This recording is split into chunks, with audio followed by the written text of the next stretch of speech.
Les marchés achètent les actions Renault, jusqu'à 6% en séance, un peu plus de 2% en clôture pour Renault.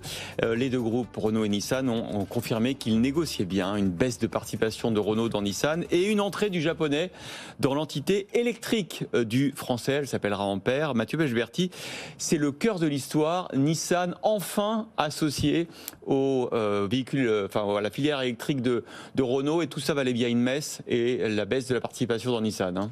Oui, exactement. Ce qui se joue, c'est pas tant l'avenir de l'Alliance que l'avenir de Renault en réalité. Et ce grand projet de son patron, Luca De Meo, qui est de mettre dans une seule et même entité toutes les activités électriques du groupe, à la fois les usines, la construction, mais aussi évidemment les logiciels, c'est très important.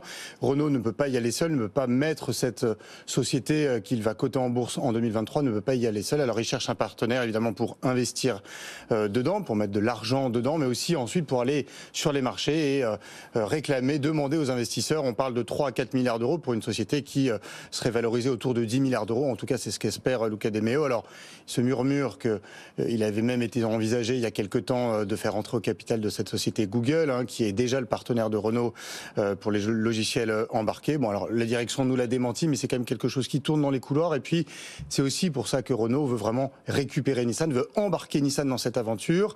Alors, pour le moment, les Japonais, évidemment, traînent des pieds parce qu'ils ont bien compris qu'ils avaient beaucoup à négocier en échange. Et évidemment, la forte baisse de la participation de Renault dans Nissan.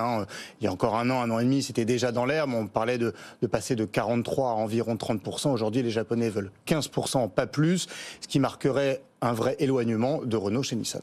Du coup, qu'est-ce qui va rester de cette fameuse alliance ? Écoutez, un dirigeant de Renault hier me disait, mais a-t-elle déjà existé cette alliance ? Car elle reposait tellement sur Carlos Ghosn pendant 15 ans qu'on se pose la question. Mais effectivement, cette alliance, en tout cas des participations croisées entre Renault et Nissan, il n'en restera pas grand-chose. Si les deux constructeurs conservent 15%, ce sera, entre guillemets, une simple alliance industrielle ou une alliance, une coopération renforcée pour les communicants qui nous parleront de ça. Mais il y en a déjà eu, évidemment, entre de nombreux constructeurs, évidemment Renault, Daimler, Opel, GM à cette époque. Et d'ailleurs, ça ne dure jamais très longtemps. En tout cas, l'alliance entre Renault et Nissan, il va falloir qu'elle soit entérinée par deux autres grands acteurs qui, eux, auront leur mot à dire.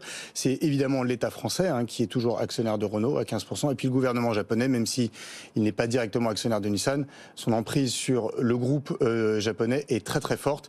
Donc il y aura aussi, en plus de l'accord industriel, un accord politique à trouver entre les deux pays.